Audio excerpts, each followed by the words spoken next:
दोस्तों, target with PS Parihar channel में आपका स्वागत है। आइए शुरू करते हैं और देख लेते हैं कि आज के समाचार पत्रों में विद्यार्थी जीवन से संबंधित कौन कौन सी सूचनाएं हैं।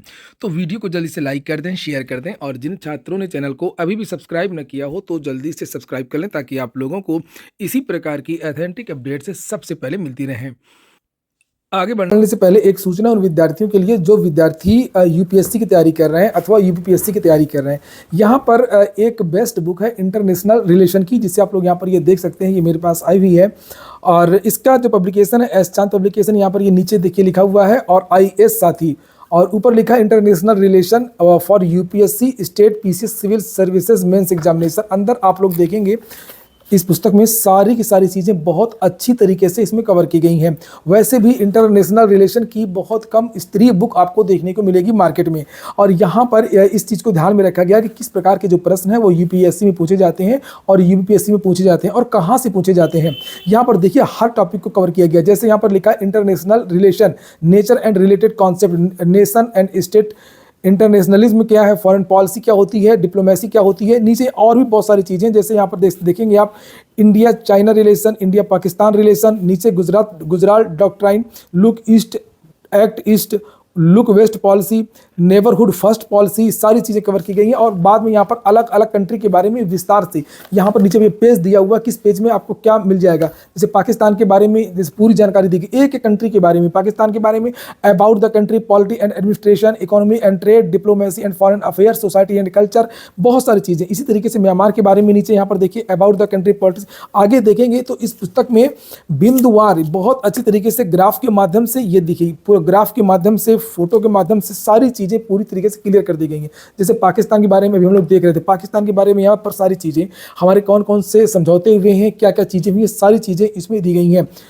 पहले पाकिस्तान के ट्रेड और इकोनॉमी के बारे में जानकारी दी गई है, सोसाइटी एंड कल्चर वहाँ की जानकारी दी गई है, डोमेस्टिक अफेयर वहाँ की जानकारी दी गई है। यहाँ पर देखेंगे पूरा बिंदुवार क्या क्या चीज़ें पाकिस्तान के साथ में और हमारे साथ में हुई है, सारी चीज़ें यहाँ पर ये अब तक 2024 तक की दी गई है। बिल्कुल अपडेटेड बुक है ये, और आईआर में अपडेटेड फैक्ट ही होना भी चाहिए। ये देखिए यहाँ पर, तो ये जो बुक है एस चांद पब्लिकेशन की, ये बहुत अच्छी पुस्तक है और ये सभी कापी किताबों की दुकानों में आपको मिल भी जाएगी। पब्लिकेशन याद रखिएगा एस चांद है। और अगर आप लोग ऑनलाइन मंगवाना चाहती हैं तो इसकी जो लिंक है वो मैंने डिस्क्रिप्शन बॉक्स और कमेंट बॉक्स दोनों जगह उपलब्ध करा दी है। आप लोग चाहें तो इसको ऑनलाइन भी मंगवा सकते हैं। शुरू करते हैं और बात कर लेते हैं उत्तर प्रदेश लोक सेवा आयोग की और शिक्षा सेवा चयन आयोग की। लिखा है इस साल भर्तियों का भी लगेगा कुंभ, परीक्षा कैलेंडर का इंतजार। यूपीपीएससी शिक्षा सेवा चयन आयोग ने की व्यापक पैमाने पर भर्ती की तैयारी। दोनों आयोग कई पुरानी भर्तियों की चयन प्रक्रिया भी इस साल पूरी कर लेंगे। वर्ष 2025 में भर्ती परीक्षाओं का भी महाकुंभ लगेगा। उत्तर प्रदेश लोक सेवा आयोग और उत्तर प्रदेश शिक्षा सेवा चयन आयोग बड़े पैमाने पर भर्ती की तैयारी कर रहे हैं। दोनों आयोग नई भर्ती की परीक्षाओं के लिए जल्द ही 2025 का कैलेंडर जारी कर सकते हैं। यूपीपीएससी इस साल कई नई भर्तियों के विज्ञापन जारी करेगा और इस वर्ष कुछ पुरानी भर्तियों की चयन प्रक्रिया भी पूरी करेगा। और इस साल राज्य कृषि सेवा परीक्षा 2024 के तहत 268 पदों और सम्मिलित राज्य अभियंत्रण सेवा परीक्षा 2024 के तहत अवर अभियंता के 604 एक ही वैकेंसी निकली थी। पीसीएस परीक्षा 2024 के तहत 220 पदों और आरओ एआरओ 2023 के तहत 411 पदों पर चयन की प्रक्रिया पूरी होनी है। वहीं वर्ष 2025 में उत्तर प्रदेश लोक सेवा आयोग एलटी ग्रेड शिक्षक के करीब 8,000 पदों, प्रवक्ता के 1,000 पदों, असिस्टेंट प्रोफेसर के 350 पदों के अलावा पीसीएस परीक्षा 2025 समेत खंड शिक्षा अधिकारी और अन्य भर्तियों के विज्ञापन भी जारी करेगा। अभ्यर्थियों को अब उत्तर प्रदेश लोक सेवा आयोग की ओर से वर्ष 2025 का कैलेंडर जारी होने का इंतजार है। वहीं पर उत्तर प्रदेश शिक्षा सेवा चयन आयोग भी बड़े पैमाने पर भर्ती की तैयारी कर रहा है। बेसिक माध्यमिक उच्च शिक्षा के निदेशकों की आयोग में हुई बैठक के दौरान रिक्त पदों का अधियाचन मांग लिया गया है। सभी विभागों ने रिक्त पदों का विवरण इकट्ठा करना शुरू कर दिया है और आयोग ने 31 मार्च 2025 तक रिक्त हो चुके या होने वाले पदों की जानकारी मांगी है। इसके साथ ही अल्पसंख्यक महाविद्यालयों व अटल आवासीय विद्यालयों में भी शिक्षक भर्ती के लिए रिक्त पदों का ब्यौरा मांगा गया है। आयोग महाकुंभ के बाद व्यापक पैमाने पर शिक्षक भर्ती शुरू करने की तैयारी कर रहा है। वहीं अशासकीय महाविद्यालयों में असिस्टेंट प्रोफेसर के 1017 पदों व टीजीटी पीजीटी के 4,163 पदों पर लंबित भर्ती की लिखित परीक्षा भी क्रमशः फरवरी व अप्रैल में कराने की तैयारी की गई है। विभागों से अधियाचन मिलने के बाद शिक्षा सेवा चयन आयोग परीक्षा कैलेंडर जारी कर देगा कि जो नई भर्तियां हैं, चाहे वो टीजीटी पीजीटी की हों, चाहे वो बेसिक की हों या असिस्टेंट प्रोफेसर भर्ती की हों, इनकी जो परीक्षाएं हैं वो कब होंगी, ये कैलेंडर शिक्षा सेवा चयन आयोग भी जारी करेगा। तो पिछले समाचार पत्र में तो लिखा था कि भर्तियां आ सकती हैं, लेकिन ये वाला जो समाचार पत्र है अमर उजाला, इसमें एकदम से यही लिख दिया है कि ये भर्तियां आएंगी। यहाँ पर आप देखिएगा, लोक सेवा आयोग की अगर हम बात करें, लिखा है वर्ष 2025 में उत्तर प्रदेश लोक सेवा आयोग एलटी ग्रेड शिक्षक के तकरीबन 8,000 पदों, प्रवक्ता के 1,000 पदों और असिस्टेंट प्रोफेसर के 350 पदों के अलावा पीसीएस परीक्षा 2025 समेत खंड शिक्षा अधिकारी व अन्य भर्तियों के विज्ञापन भी जारी करेगा। ये देखिए साफ साफ लिख दिया है। देखते हैं, आने दीजिए परीक्षा कैलेंडर, तब ज़्यादा स्थिति स्पष्ट होगी। बहुत ज़्यादा उत्साहित होने की आवश्यकता नहीं है। और अगली जो सूचना है वो पुलिस कांस्टेबल की है। फरवरी में होगी सिपाही भर्ती की दौड़। आप लोग वीडियो को लाइक जरूर कर दिया करें, और जो नए छात्र हों तो चैनल को सब्सक्राइब भी कर लें, ताकि आप लोगों को जो ऑथेंटिक अपडेट्स हैं वो सबसे पहले मिलती रहें। तो यहाँ पर लिखा हुआ है कि प्रदेश में सिपाही नागरिक पुलिस के 60,244 पदों पर सीधी भर्ती की प्रक्रिया पूरी करने के लिए जल्द ही शारीरिक दक्षता परीक्षा होगी।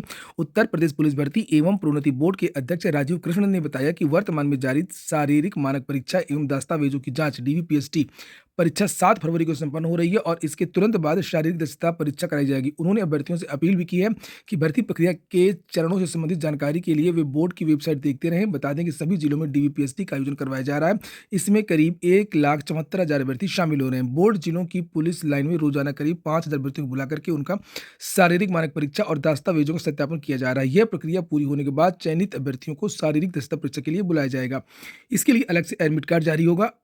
दो और बड़ी सूचनाएं और हैं। एक है पुलिस रेडियो ऑपरेटर की भर्ती प्रक्रिया हाईकोर्ट ने रद्द कर दी है। रेडियो ऑपरेटर के 936 पदों के लिए 40,000 अभ्यर्थियों ने परीक्षा दी थी। इलाहाबाद हाईकोर्ट की लखनऊ पीठ ने पुलिस रेडियो ऑपरेटर की भर्ती प्रक्रिया को निरस्त कर दिया है। कोर्ट ने कहा है कि पुलिस भर्ती एवं प्रोन्नति बोर्ड को भर्ती परीक्षाओं के अर्हता मानकों में बदलाव करने का अधिकार नहीं है। केवल शासन स्तर से अर्हता मानकों में बदलाव किया जा सकता है। न्यायमूर्ति आलोक माथुर की एकल पीठ ने यह फैसला रवि शुक्ला की याचिका पर सुनाया और अदालत के फैसले के बाद भर्ती बोर्ड नए सिरे से भर्ती प्रक्रिया को शुरू करेगा। अपर महाधिवक्ता ने बताया कि पुलिस भर्ती एवं प्रोन्नति बोर्ड ने 2022 में रेडियो ऑपरेटर के 936 पदों पर भर्ती निकाली थी। भर्ती के विज्ञापन में अर्हता डिप्लोमा मांगा गया था, जबकि इससे पहले भर्ती बोर्ड की तत्कालीन चेयरमैन रेणुका मिश्रा ने एक प्रस्ताव पास करके डिग्री धारकों को भी आवेदन करने के लिए अर्ह कर दिया था। भर्ती प्रक्रिया में 80,000 अभ्यर्थियों ने आवेदन किया था, जबकि लगभग 40,000 विद्यार्थियों ने परीक्षा दी थी। इसके बाद भर्ती बोर्ड के मौजूदा चेयरमैन राजीव कृष्णा ने डिग्री धारकों को योग्य माने जाने के प्रस्ताव को निरस्त कर दिया, जिसके खिलाफ डिग्री धारकों ने हाईकोर्ट में याचिका दाखिल की थी। और याचिका पर सुनवाई करते हुए हाईकोर्ट ने कहा कि पुलिस भर्ती बोर्ड का अर्हता मानकों में बदलाव करना नियमों के विरुद्ध है, और साथ ही कोर्ट ने भर्ती प्रक्रिया को ही निरस्त कर दिया। और यहाँ पर लिखा कि न्यायालय में मामला लंबित, एक बयान आया है चेयरमैन का, न्यायालय में मामला लंबित होने के कारण भर्ती परीक्षा का परिणाम नहीं घोषित किया गया था, इसीलिए यह भर्ती लटकी हुई थी। भर्ती पर अदालत के आदेश अनुसार आगे की प्रक्रिया अपनाई गई। तो ये जो भर्ती बोर्ड होते हैं वो इस तरीके के मनमानी अपने से किया भी ना करें, जैसे उत्तर प्रदेश लोक सेवा आयोग करता रहता है, समय समय पर बदलाव करता रहता है, भर्ती प्रक्रिया के बीच में ही कुछ भी लागू कर देता है। और पहले से इसके बारे में सोच लेना चाहिए कि क्या योग्यता मांगी गई थी, क्या अर्हता मांगी गई थी, और सारी तैयारी करने के बाद में ही विज्ञापन जारी करना चाहिए। और अगर विज्ञापन जारी हो जाए तो फिर उसमें कोई बदलाव नहीं होना चाहिए। एक बड़ी खबर और है, फर्जी डिग्री वाले 28 लेखाकार बर्खास्त किए गए यूपी SSSC की तरफ से। ये चयनित थे, और जब अभी ये लेखा परीक्षक सहायक लेखाकार की जब ये परीक्षा हुई थी अभी 4-5 तारीख को, तब भी मैंने बहुत सारे वीडियोस बनाए थे। फर्जी विद्यार्थी आवेदन ना करें, और अगर आवेदन उन्होंने कर दिया है तो ये परीक्षा देने ना जाएं। लिखा यूपी SSSC की तरफ से वर्ष 2016 में आयोजित ऑडिटर परीक्षा में 32 अभ्यर्थी जाली दस्तावेज लगा करके चयनित हो गए।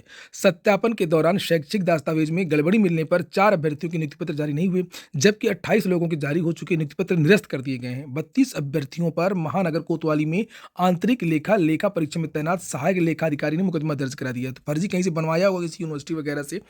अब इनकी नौकरी तो गई ही है, रिकवरी भी होगी और कड़ी कार्रवाई भी होगी, क्योंकि FIR भी हुई है।